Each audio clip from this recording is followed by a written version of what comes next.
दोस्तों, साल का आखिरी महीना चल रहा है और दिसंबर 2021 के खत्म होते ही एक नया महीना नया साल लेकर आ जाएगा।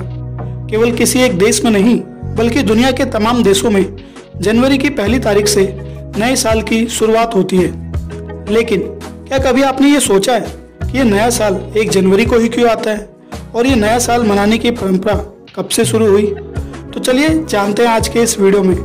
लेकिन उससे पहले अगर आपने हमारे चैनल को अभी तक सब्सक्राइब नहीं किया है तो सबसे पहले चैनल को सब्सक्राइब करें और बेल आइकन को भी दबा दें।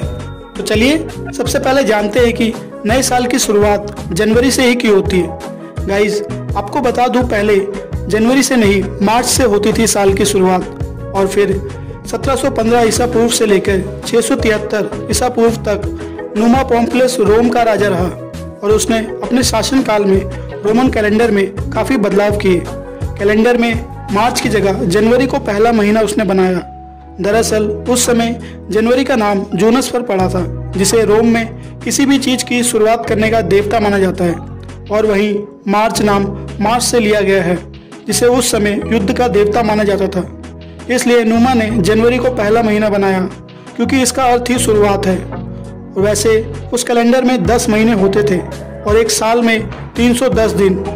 उन दिनों एक सप्ताह में 8 दिन होता था। और उसके बाद आया जूलियन कैलेंडर। गाइस, रोम के राजा जूलियन सीजर ने रोमन कैलेंडर में फिर बदलाव किए, लेकिन उसने जनवरी को ही पहला महीना रखा। उसने ही 1 जनवरी से नए साल की शुरुआत करी। जूलियन कैलेंडर में नई गणनाओं के आधार पर साल का 12 महीना माना गया। जूलियस सीजर ने उस समय के खगोलविदों से संपर्क किया और गणना करवाई।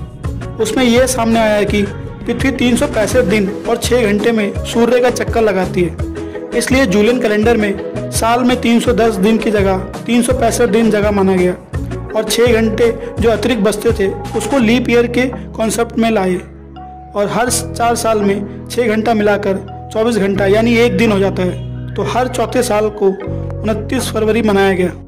गाइस, आपको बता दूं कि रोमन साम्राज्य के पतन के बाद 5वीं सदी में कई क्रिश्चियन देशों ने जूलियन कैलेंडर में बदलाव किए।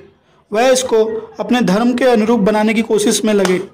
कुछ ने तो धार्मिक मान्यताओं के मुताबिक 25 मार्च तो कुछ ने 25 दिसंबर को नया साल मनाना शुरू कर दिया।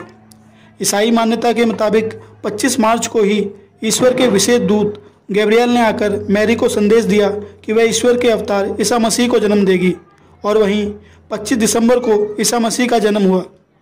और आगे चलकर बाद में ये पाया गया कि जूलियन कैलेंडर में लीप ईयर को लेकर एक खराबी है।